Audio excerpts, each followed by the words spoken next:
Yes, we are back again, and this is Marwa Music Awards 2022. And your red carpet host is Felix Omondi. Niko hapa na mzee mzima, OGINA KOKO. Hey. Yeah.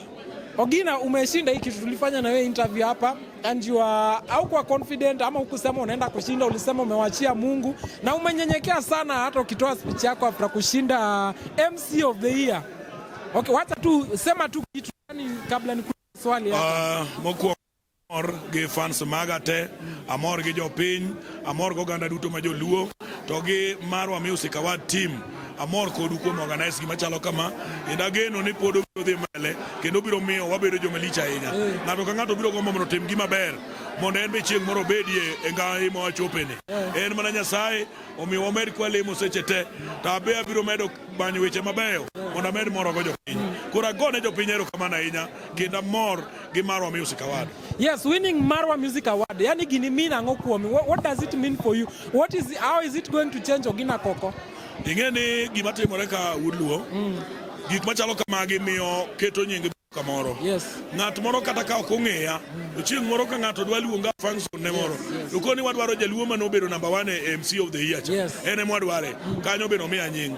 Chieng' moro kata ko tijni ke tijni wabiro tiyo. Yes. To kinda piny anyalo weye, anyalo koro dok timo gige na moko aweyo joma piny gi bedo dhi malo. Yes. Biro chopo kama chieng' Tinda bene neno gini kata nyakwaya ne kwara no timo comedy ne miyo ji nyiero moyudo kombe. Koro mano kende mor maduong' ahinya kendo agone Nyasaye erokamano. Yes, and of course no neno kata ni bedo in the same category gi MC Jendeke, one of your comedians, joma imako lwetgi, and you came out top in mi win gini. Ang'o minyangiso MC Jendeke kata any other contestant ma no ko win gini? Anyalo medo keto gini wabeda beda gi mor gi hera, kik wabed kod charruok ne ma. Magi gini gik moko mana mameyo miyo ji nying bedo malo, omiyo ng'ato ing'eyo ni ng'ama nade. To komedi margi pod gitimo atima kaka gitimo, kendo gimed timo maber moloyo gibudi chieng' machielo. Nyasaye nyalo konyo gi magiyud gima chalo kama. Apani mane gima nyalo wacho. Alright, jing'eny kai there are a lot of artists mo win gigi be adwa timo negi interview. Koro MC OGINA KOKO ami chance ni appreciate your fans and appreciate Marwa Music Awards kawatieko. An mokwongo agone Nyasaye erokamano. Mar ariyo agoyo ne koda family mara bende erokamano, kech gibende ging'e nabire gima kama mane gilemo na kawuok e ot. Miyo Nyasaye otele gini. Mar adek agoyo erokamano ne fans ga duto te. Johera mag Koko Entertainment Nyero Company Limited. Johera mag MC OGINA KOKO. Nyasaye mad medo ndalo. Abiro medo kelo weche mabeyo beyo mabiro medo morou. Marwa Music Award. Aduoko nwero kamano, medu gima chalo kama kendo med bede mondo med support jowa ma piny mondo thum luo kata gik joma miyo ji mor kowuok e dhowa ma joluo omed dhi mabor.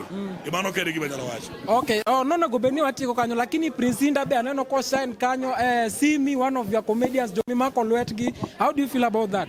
Amor mokalo. Yes. Nikech simi osebedo katimo online, mineno ka simi go luongo ji mite gine mage to joji gik machalo kamago.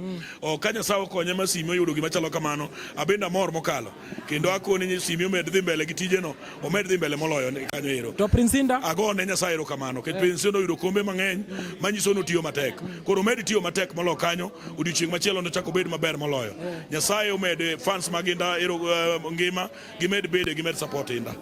That was MC OGINA KOKO, MC of the year 2022 Marwa Music Awards. Thank you very much.